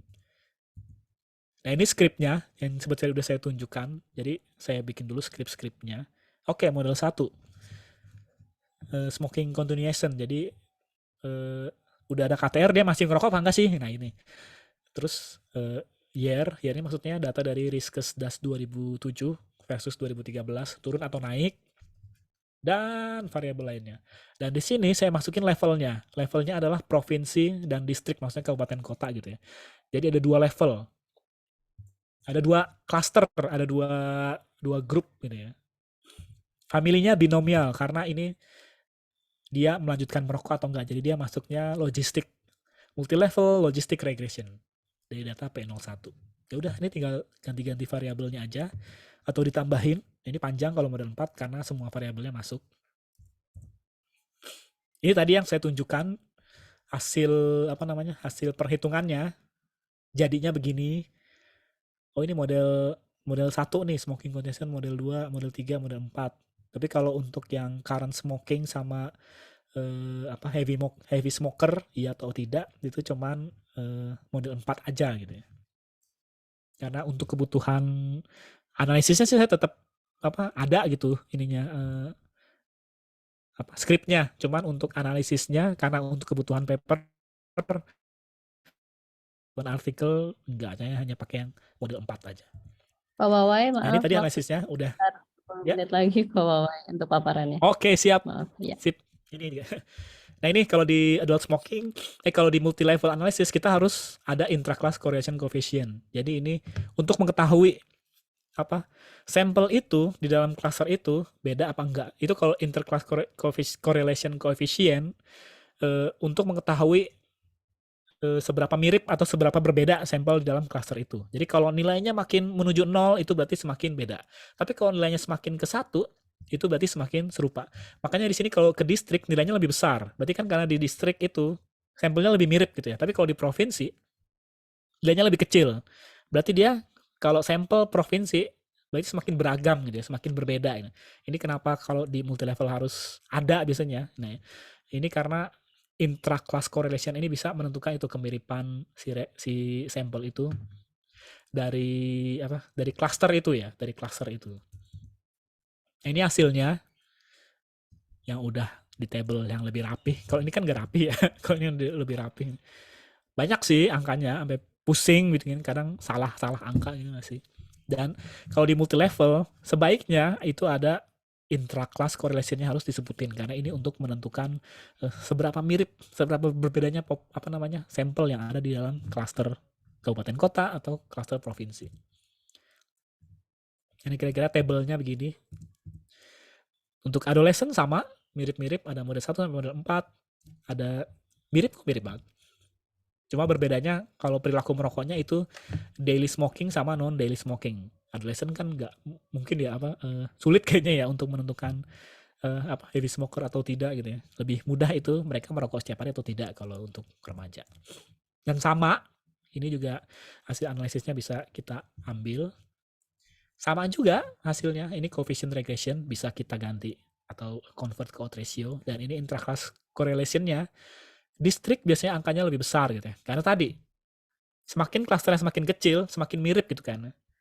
Atau kalau sampai level RW mungkin tuh lebih mirip lagi nih. Tapi kan nggak ada waktu itu, nggak ada ininya, nggak ada variabel RW, RT RW. Dan ini juga kira-kira tabelnya begini. Jadi ya turun sih, misalnya mungkin kalau ini nah ini turun sih smoking. Jadi kelihatan prevalensi merokoknya turun, tapi yang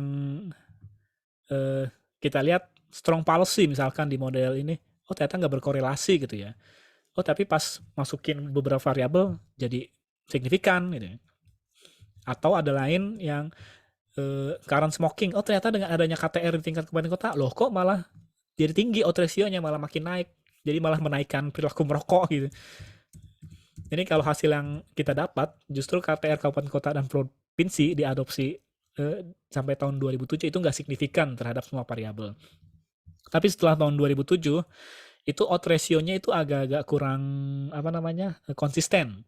Jadi kayak tadi ya, current smoking malah tinggi gitu ya di tempat yang udah ber-KTR justru. Tapi smoking continuation-nya turun. Nah itu jadi nggak konsisten gitu ya. Dan juga nih kalau kalau di tingkat oh ini tingkat provinsi, ini tingkat kabupaten kotanya itu yang kita temukan sebenarnya kalau dari bahasa simpelnya sih nggak konsisten.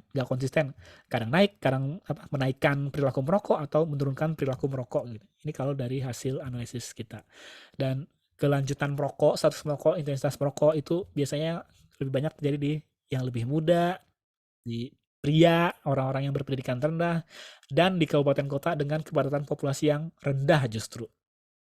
Dan kelanjutan merokok dan status merokok cenderung lebih tinggi di kabupaten kota dengan produksi tembakau yang tinggi. Karena tadi kan kita masukin variabel itu ya. Kabupaten kota berapa sih produksi mereka, terus kita cari mediannya, kita klasifikasi mana yang tinggi, mana yang rendah. Dan kelanjutan merokok, jadi udah ada KTR pun tinggi gitu ya. Terutama di di area rural gitu. Nah ini, jadi dampak KTR terhadap perokok remaja juga sama, out ratio-nya juga agak-agak kurang konsisten. Contohnya ini, di kabupaten kota, out ratio merokok tiap hari, loh kok malah turun. Tapi merokok tidak tiap hari jadi naik gitu ya. Kan inginnya kita kan merokok itu turun gitu. Terus KTR provinsi juga, merokok tiap hari malah naik gitu ya, kalau provinsi itu punya KTR ya. Dan merokok tiap hari itu remaja yang lebih tua di antara anak laki-laki sama kabupaten dengan PDB per kapita lebih rendah dan produksi tembakau yang tinggi. Masih konsisten mirip-mirip masih sama yang adult gitu ya. Ini kesimpulannya sebenarnya dari hasil penelitian ini. Jadi ada efek signifikan tapi nggak konsisten. Mungkin karena kepatuhan terhadap KTR masih rendah gitu ya. Atau implementasinya masih kurang. Dan prevalensi perokok tinggi itu masih ada di daerah-daerah dengan produksi tembakau yang banyak gitu ya. Jadi mungkin kalau dari hasil studi kita tentang difusi kebijakan itu, adopsi kebijakan KTR itu lebih lambat justru di tempat yang dengan ada produksi tembakau. Nah ini mungkin karena itu ada pengaruh, ada kepentingan tersebut, jadi sulit implementasinya, mungkin jadi lebih jelek, jadi lebih kurang mungkin ya. Dan daerah dengan PDB per kapita lebih rendah, prevalensi perokok remajanya itu lebih tinggi. Jadi kelihatan dari sosioekonomik gradiennya, justru makin miskin malah makin rentan untuk merokok. Jadi ini mungkin karena harga rokok lebih murah gitu ya. Harga rokok sangat murah jadi lebih terjangkau mereka sama yang miskin-miskinannya masih sering beli gitu ya. Dan perokok dewasa itu lebih banyak yang berpendidikan kurang. Di sini juga kelihatan dari sosioekonomik gradiennya. Jadi makin rendah pendidikan, mungkin mereka makin kurang paham risiko merokok gitu ya, karena mungkin ya lebih menyenangkan merokok dibanding, kan banyak studinya lebih lebih mending merokok daripada beli telur, beli beras ya. Tapi dari studi ini juga banyak limitasinya. Yang pertama karena satu tadi kuasi eksperimen itu nggak mengukur efek sebab akibat gitu ya. Jadi ini nggak bisa di analogikan sebagai oke, kalau sebagai efek sebab akibat ada KTR, jadi ntar perilaku merokok makin tinggi. Nggak begitu juga gitu ya. Dan kita juga menilai KTR tuh berdasarkan review dan penilaian dokumen, jadi bukan implementasinya. Ini kekurangan studi ini juga karena kita cuma baca review KTR, dokumen-dokumen KTR yang udah dikumpulin itu susah loh. Lebih susah itu daripada analisis di R gitu ya. Karena ngumpulin seluruh perda, seluruh pergub dan lain sebagainya itu lebih memakan waktu dan lebih capek dibanding analisis gitu. Ya ini kita nilainya review, penilaian dokumen, penilaian di atas kertas gitu ya, bukan implementasi. Ya ini mungkin salah satu kekurangan juga. Dan beberapa daerah yang ber-KTR mungkin baru punya KTR saat survei Riskesdas berlangsung. Jadi bukan efek sih, dampaknya mungkin belum terlalu banyak gitu ya, belum terlalu signifikan ya. Dan ini juga ada banyak variabel yang nggak bisa kita ketahuin. Jadi confounder lain mungkin seperti kebijakan tadi, larangan iklan rokok atau larangan sponsorship dari industri rokok yang di level-level kabupaten kota yang itu di luar kuasa kita gitu ya. Dan kita juga nggak tahu tren merokok sebelum Rekesdas 2007 tuh kayak gimana gitu. Jadi apakah emang udah turun, apakah emang naik, yaitu jadi kekurangan dari studi ini. Nah, kira-kira begitu Bapak dan Ibu kalau mau baca lebih ringkas, ini sebenarnya kepanjangan gitu tuh ya, dari 60 slide, harus saya ringkas sedemikian rupa. Mungkin bisa dibaca di tiga artikel yang udah kami tulis, ada di sini. Sekian. Ya kira-kira gitu Bapak dan Ibu, mungkin banyak yang masih bertanya-tanya gitu ya tentang R-nya juga ini. Mungkin Ya, silahkan. baik. Terima kasih banyak Pak Wawai. Sepertinya sudah langsung ada yang request juga nih untuk bikin pelatihan 3 hari training Pak Wawai untuk R nih. Siap-siap Pak Wawai. Baik. Bisa. Oh, bisa diatur ya. Baik Biasanya Bapak. 2 hari malah. Oh, biasa sudah. Ya, ini nanti untuk beginners atau untuk advance, mungkin kita bisa bikin leveling ininya ya Pak Wawa ya, untuk beginners atau intermediate atau untuk yang advance level. Nanti kita bisa setting ini. Baik Bapak Ibu, silahkan jika ada yang ingin berdiskusi, menanyakan baik teknis maupun substansi terkait pemodelannya atau yang lain. Silahkan. Mbak Retno bisa bantu untuk ada yang raise hand nggak? Izin Bu Ella. Oh, silahkan. Saya Bu Dela dulu ya. Siapa dulu nih? Silakan. Bu Dela Riyadi dulu mungkin ya Bu. Oh ya, maaf, izin bertanya tadi mungkin saya entah kelewat atau apa ya, mau izin bertanya untuk cari nyimpan fungsinya gimana ya Pak? Tadi takutnya kelewat Pak. Oke, sebenarnya cara nyimpen functionnya, kalau kita udah ngerunning functionnya itu otomatis kesimpan. Tapi kita harus nyimpen R environment-nya, R datanya tadi. Gitu aja sebenarnya. Kalau kita ngerunning functionnya itu udah otomatis langsung masuk di di environment R-nya. Ya baik, siap. Terima kasih Pak. Sama-sama. Baik, makasih Bu Dela. Siapa lagi tadi? Halo, kedengeran nggak iya, Bu? Bu Ella, nggak Ya. kedengeran Oh, Bu? Bu Ella, apa kabar Bu Ella? Baik, alhamdulillah. Ini kemarin kan ada kuliah sama teman dosen di London, tapi kamera saya jadi rusak. Nggak bisa, kalau saya nggak bisa lihat. Oh. Pak Wawai punten, mentor saya minta diajarin R, karena kan beliau bioinformatik, saya nggak ngerti gitu. Kalau kapan buat teman-teman laboratorium genetik, kapan misalkan ada promosi, boleh dong nanti saya kasih ke laboratorium, karena saya nggak paham kalau yang bioinformatik mereka mau belajar R, saya disuruh ngajarin, sayangnya malah kebingungan, saya baru belajar. Siap Bu Ella. Ya. Siap. Ya, sama-sama. Boleh.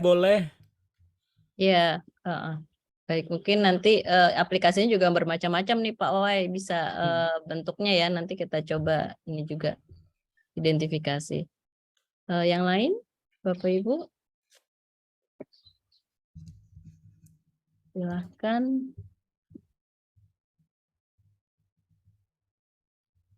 Mungkin kalau yang baru mengenal juga nggak apa-apa, basic question bisa ditanyakan ke Pak Wawai. Jadi kalau mungkin ada teman-teman Bapak Ibu yang pernah pakai Stata juga tadi sudah mungkin sudah familiar juga dengan fungsi-fungsi sintaks ya. Cuman mungkin nanti kalau R ini kan ada beberapa function yang bisa kita ini ya udah dikembangin gitu Pak Wawai ya, tinggal kita insert. Jadi lebih kepada membangun konseptual untuk analisisnya juga sih kalau saya lihat tadi ya Pak Wawai ya. Ya, jadi kalau struktur R tuh biasanya kayak ini mungkin kalau nulis skripnya tuh kayak bikin bikin tesis kali ya. Jadi ada openingnya tuh biasanya package apa yang mau kita pakai itu harus di loading, baru ntar apa lagi ya, coding-codingnya mungkin di-recode atau kita mau bagi-bagi subset tadi, milih-milih sampel, Ya. kategoriin variabel tertentu, baru ntar akhirnya dianalisis. Mirip-mirip sebenarnya sama yang lain nih. Ya. Artinya struktur analisisnya juga sudah harus jelas ya. Apa ada analisis di sampel atau memang mau merecode atau ya tadi fungsi-fungsi statistik yang lain gitu ya Pak Wawa ya. Betul. Atau Bapak Ibu mau bikin package, mungkin analisis apa gitu baru, Bapak Ibu menemukan baru, bisa selama paham aja ininya Pak, paham rumus gitu ya. Silahkan Bapak Ibu. Izin bertanya Bu Popi. Silahkan Mbak Rahma. Oke, terima kasih. Yang raise hand Bu, izin Bu Rahma. Ya, baik. Terima kasih Mbak Retno. Selamat siang Pak Wawai. Sebelumnya saya pernah ikut ini juga ya, pelatihan dan Pak Wawai. Saya Tentang inget ini. ya tentang basic ini ya, program R ini. Dan saya belum berhasil menaklukkan Pak. Tapi cukup menarik ya Pak. Maksudnya kalau saya boleh bercerita sedikit, saya kan sekarang sedang ngambil S3 juga di UI ya Pak. Kebetulan bidang saya kan K3, tapi untuk topik penelitian dan rencana untuk analisis data, saya memang akan menggunakan multi-level analisis ini. Nah, saya masih baru tahu istilahnya aja gitu. Tadi Pak Wawai udah menjelaskan sudah cukup tergambar, tapi saya masih mungkin Pak Wawai punya pandangan gitu. Kalau misalkan untuk kasus saya, apakah memang tepat menggunakan multi-level analisis? Nah, kalau saya boleh bercerita Pak, di kerangka konsep saya, kan acuannya dengan teori socio-ecological, mungkin Pak Wawai pernah mendengar ya Pak. Nah, kalau di situ kan sebenarnya ada 4 level ya Pak, tapi akhirnya di kerangka konsep saya ambil menjadi 2 level, karena penelitian saya skopnya di perusahaan. Nah, level pertama itu individu, level kedua adalah perusahaan. Untuk individu ini kan nanti akan secara kuantitatif gitu ya Pak. Tapi untuk level perusahaan untuk mengambil data agregat saya akan mengambil data secara kualitatif, lalu saya transformasi ke kuantitatif, lalu nanti bersama-sama akan di running dengan multi level analisis. Gitu Pak. Nah, kalau tadi saya lihat Pak Wawai kan bisa sampai ribuan karena pakai data risk dash ya Pak. Kalau saya, mungkin karena ini data primer ya Pak, dari sisi visibilitas kayaknya sampai ribuan saya nggak mungkin ya Pak. Nah, sehingga kalau perhitungan sementara ini sekitar 400 hingga 500 sampel di level 1, di level 2-nya, kalau ini kan sebenarnya variatif ya Pak, ada yang sekitar 2-3 orang, yang penting datanya saya dapat gitu. Nah, kira-kira tadi kan Pak Wawai jelasin kalau multi level ini ada yang dengan SPSS, ada yang dengan Stata gitu ya, dan R. Kalau Stata saya cukup dan SPSS saya cukup familiar, tapi maksudnya gini Pak, dengan kasus saya itu apakah memang tepat menggunakan multi level, dan kalaupun pakai SPSS apakah memungkinkan? Mungkin gitu Pak pertanyaan saya. Oke. Mungkin saya mau nanya dulu, perusahaannya itu ada berapa banyak? Rencana saya ada 4 perusahaan, Pak. Oh, 4 bisa. Jadi mungkin kalau saran saya nih ya, itu di dalam perusahaan dibikin aja cluster unit. Cluster unit maksudnya bagaimana, Jadi mungkin Pak? kan satu perusahaan ada berapa unit gitu ya. Sampelnya kan bisa diambil dari macam-macam unit bukan? Clusternya mungkin manajemen aja ya, Pak. Manajemen itu ya. Oke. Oke. Kemudian untuk multi level. Yang penting klasternya sih yang pertama jelas gitu ya. Tapi kalau untuk 4 perusahaan nggak masalah untuk 4 perusahaan, yang penting nanti ada apa yang ngebedain dari 4 perusahaan itu. Oh, mungkin dari perusahaan itu apa ya? Untuk variasinya ya, Pak. Variasinya. Iya, sudah ada pertimbangan sih, Pak, itu, Pak. Jadi dari 4 itu 2 termasuk skala besar, yang 2 lagi skalanya sedang. Dan banyak juga kan variasinya, mungkin dari segi apa misalkan ya, udah berapa lama berdiri. Iya, ada juga Pak, misalnya gitu, karena saya mengacu ke program tentang pekerja perempuan yang dikembangkan pemerintah, nah berarti ada perusahaan yang sudah implementasi, ada perusahaan yang belum gitu Pak. Dari 4 ini, mungkin itu tambahan variasinya juga. Bisa sebenarnya untuk multi level dengan sampel yang 400 juga nggak masalah sebenarnya dengan sampel yang 400. Berarti masih mungkin ya Pak. Masih Nah mungkin, terus tapi saran saya sih jangan pakai SPSS.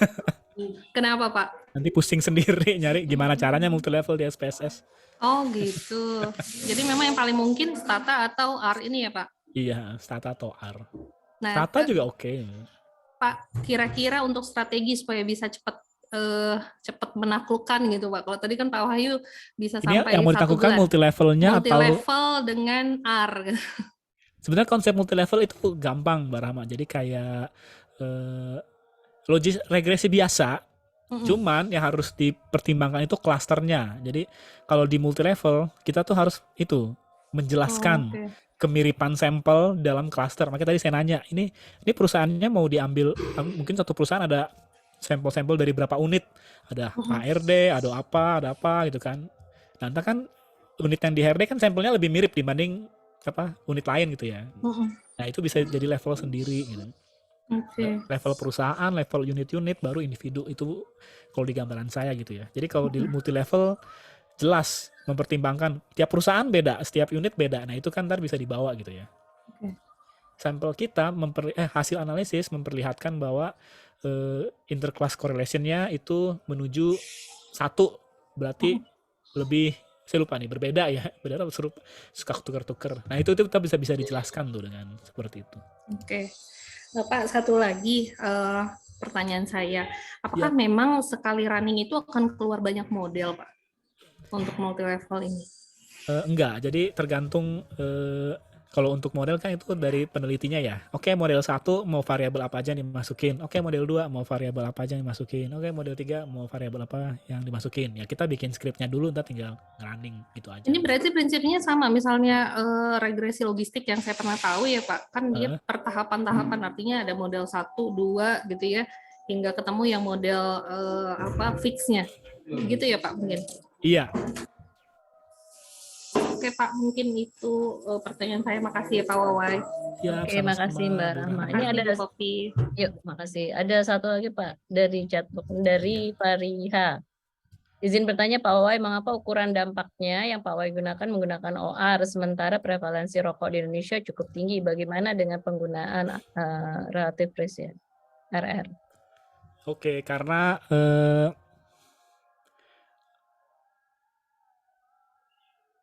pakai OR karena itu lebih mudah untuk mengkonversi dari coefficient regression. Sebenarnya itu sih satu alasannya. Kalau sebenarnya mau pakai RR, mau pakai OR nggak masalah gitu ya. Karena waktu itu pertimbangannya itu aja, mana yang lebih mudah nih buat dicari angkanya. Oh, OR, ya udah. Sebenarnya lebih ke situ. Nggak ada alasan khusus gitu. Kalau mau pakai coefficient regression juga sebenarnya bisa gitu ya. Cuma kan kalau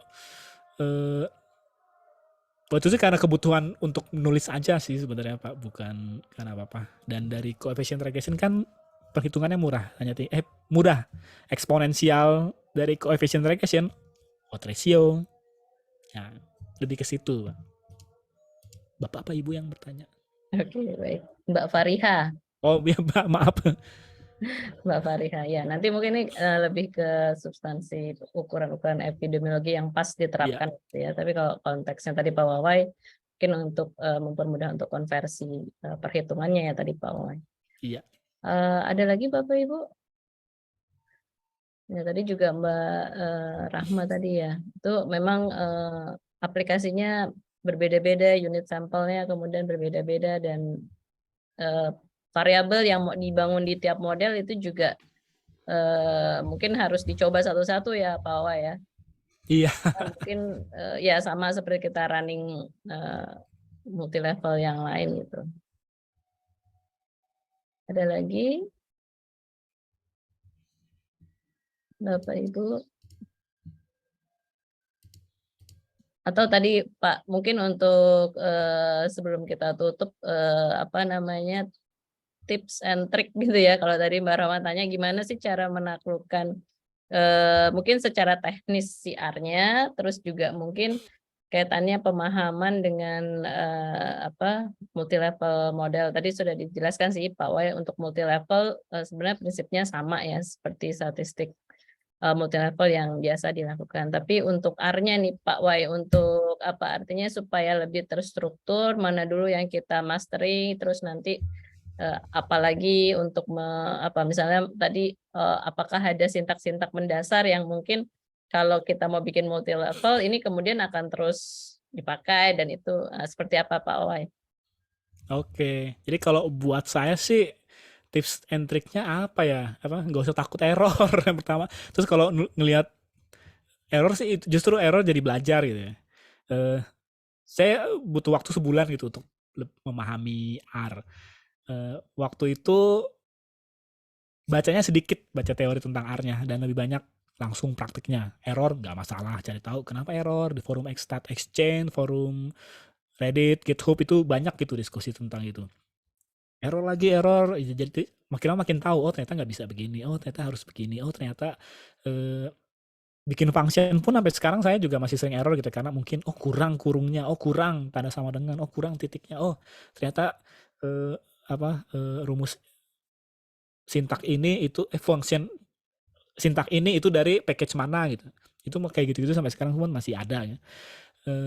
Ya itu tadi terus aja di praktek terus kalau untuk R.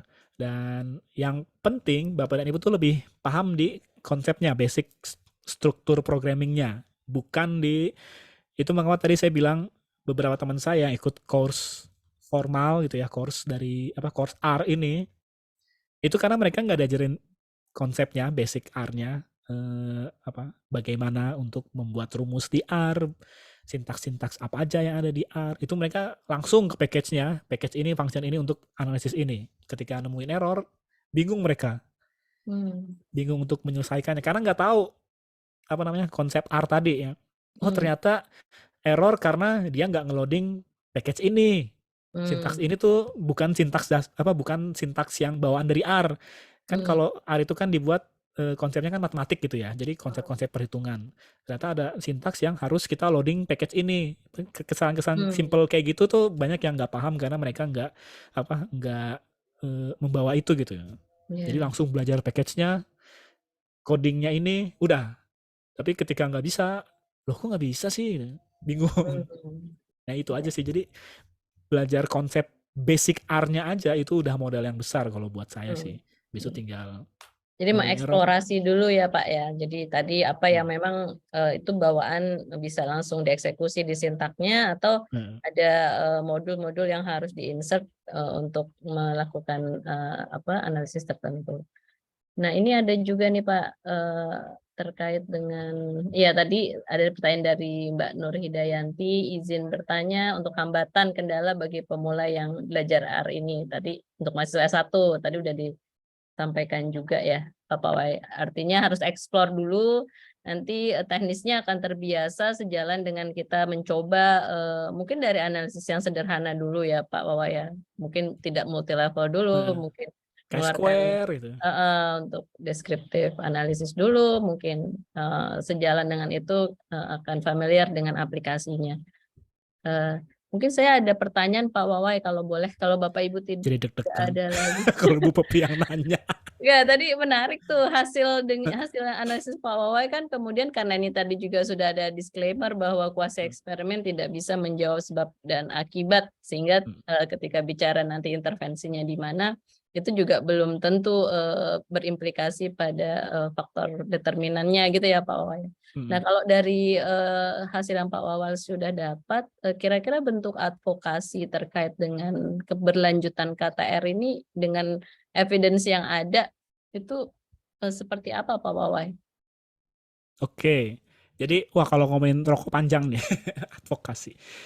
Jadi ini sebenarnya waktu itu saya pernah sampaikan gitu ya ke Komnas PT, terus pernah diseminasi juga hasil ini, dan mereka menyetujui gitu. Ya, menyetujui karena satu, selama ini kayak Kementerian Kesehatan kan kalau KTR itu dinilai suatu daerah itu udah punya atau belum, tapi bukan implementasinya. Nah itu, jadi yang masih jadi PR tuh itu. Jadi reportnya aja selama ini, report tahunan itu sudah berapa daerah yang ber-KTR, sudah berapa provinsi yang ber-KTR, tapi bukan sudah berapa daerah yang implementasinya sempurna atau sedang atau jelek gitu atau kurang. Itu nggak pernah, selalu yang punya mungkin kalau udah punya KTR tapi ya udah sekedar punya aja di atas kertas, tapi implementasinya belum tentu oke. Nah itu sampai sekarang tuh masih jadi PR gitu ya. Makanya kenapa hasilnya agak kurang memuaskan, ya itu juga didukung sama argumen dari teman-teman Komnas PT gitu.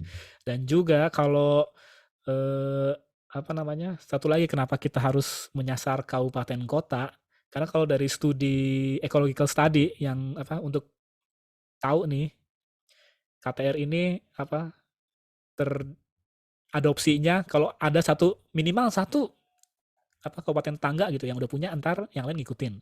Nah itu juga diiyakan sama teman-teman Komnas PT. Jadi kayak iya, jadi selama ini mereka pergerakannya dari kabupaten kota. Jadi advokasinya ke kabupaten kota, mendampingi kabupaten kota untuk bikin perda gitu ya. Jadi nggak ada, misalkan udah dari pusat udah ada nih standar KTR, tapi itu nggak itu bukan suatu obligation, bukan suatu keharusan gitu ya. Oke, kita harus bikin karena udah ada ininya, udah ada di PP 109. Justru karena teman-teman advokasi pengendalian tembakau itu mendekati gubernur, mendekati anggota DPRD biar punya perda. Nah itu diiyakan sama mereka juga. Jadi kalau untuk advokasinya sih selama ini hasil ini mirip sama argumen yang teman-teman Komnas PT sampaikan. Oh iya, jadi emang selama ini kita begini. Oh iya, selama ini kita begini gitu. Ya artinya secara konsep analisisnya udah pas ya Pak Wawa ya.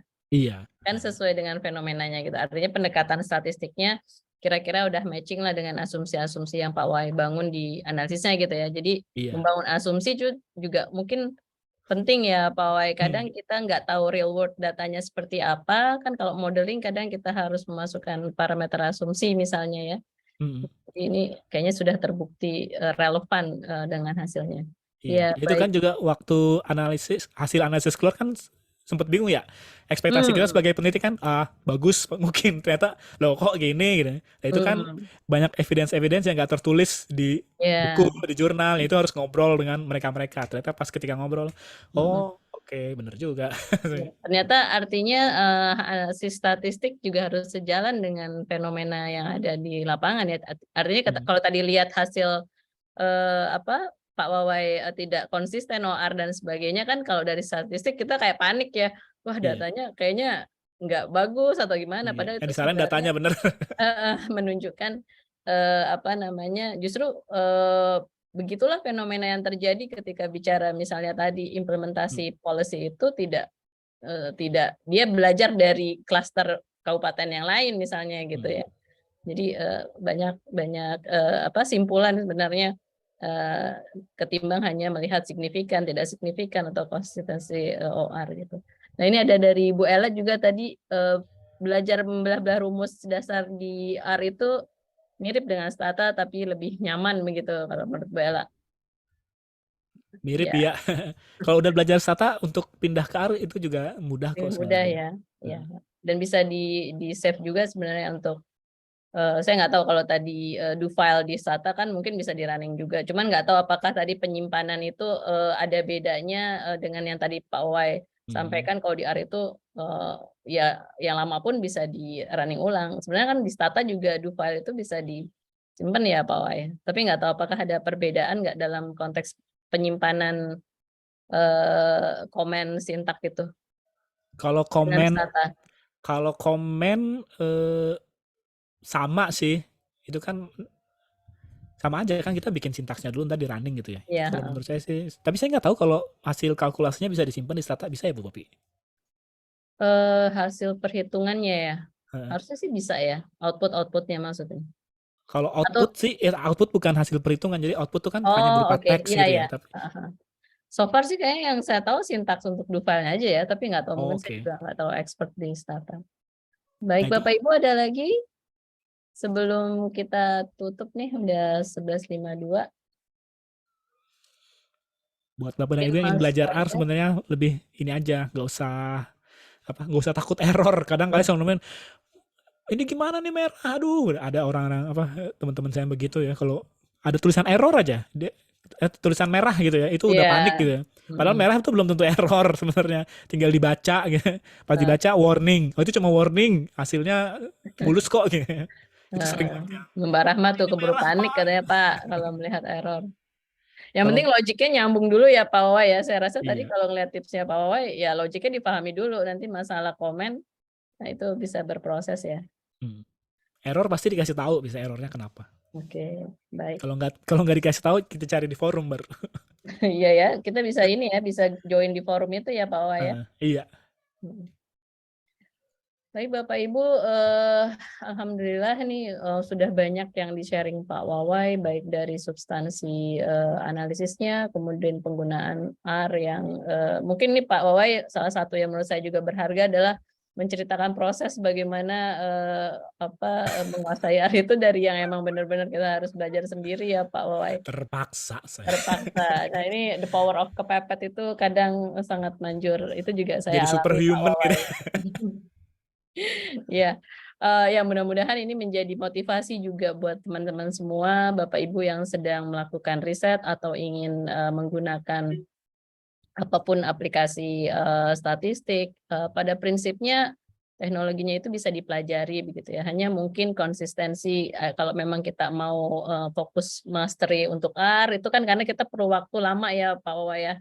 Nah itu harus persisten begitu untuk kita ngulikinnya gitu, supaya terus semangat gitu. Baik, nanti untuk kebutuhan pelatihan berikutnya Pak Wai siap-siap. Mungkin nanti Bapak Ibu yang ada kebutuhan spesifik tadi seperti dari Bu Ella ya untuk lab itu kan mungkin kebutuhannya juga udah spesifik datanya ya Pak Wai ya. Lingkup analisisnya juga mungkin berbeda. Nanti mungkin coba dibuat ini aja semacam term of reference buat kita dan Pak Wawai mungkin bisa mengorganisir kegiatan tersebut atau ya bisa langsung dikontak aja Pak Wawainya juga boleh atau lewat PKBIK juga boleh, mana saja yang lebih nyaman. Baik, kalau tidak ada, sekali lagi terima kasih banyak Pak Wawai. Semoga berkah ya ilmunya buat kita semua. Amin. Amin. Baik, kalau tidak ada, mungkin saya akhiri. Mohon maaf jika ada kekurangan dalam penyelenggaraannya. Wassalamualaikum warahmatullahi wabarakatuh. Selamat siang Bapak dan Ibu. Saya kembalikan ke Mbak Retno. Terima kasih Bu Popi dan juga Pak Wawai yang sudah membersamai kita selama kurang lebih 2 jam ini. Jadi Bapak Ibu sekalian, cukup sekian dari seminar online PKBIK. Jangan lupa follow Instagram PKBIK FKMUI di @pkbik_FKMUI untuk tahu semua info tentang pelatihan dan seminar yang diselenggarakan oleh PKBIK. Dan juga subscribe channel YouTube PKBIK FKMUI karena di situ juga nanti ada video dari Small ini yang akan diupload di sana. Demikian. Nanti untuk info-info lebih lanjutnya, misalnya seminar berikutnya, pelatihan atau Bapak Ibu ingin ada pelatihan ini di mana di sini, nanti bisa kita ngobrol-ngobrol lagi di grup di WhatsApp grup ya Bapak Ibu sekalian. Oke, akhir kata cukup sekian. Terima kasih banyak. Bapak Ibu sekalian, terutama untuk Bu Popi selaku moderator, Pak Wawai selaku narsum, dan juga tadi ada Bu Mila yang sudah membuka kegiatan ini, dan juga teman-teman sekalian, semoga menjadi ilmu yang berguna bagi kita semua. Oke, cukup sekian. Wabillahi taufiq wal hidayah. Wassalamualaikum warahmatullahi wabarakatuh. Waalaikumsalam Waalaikumsalam warahmatullahi wabarakatuh. Terima kasih Pak Wawai. Terima kasih Pak Wawai. Sama-sama.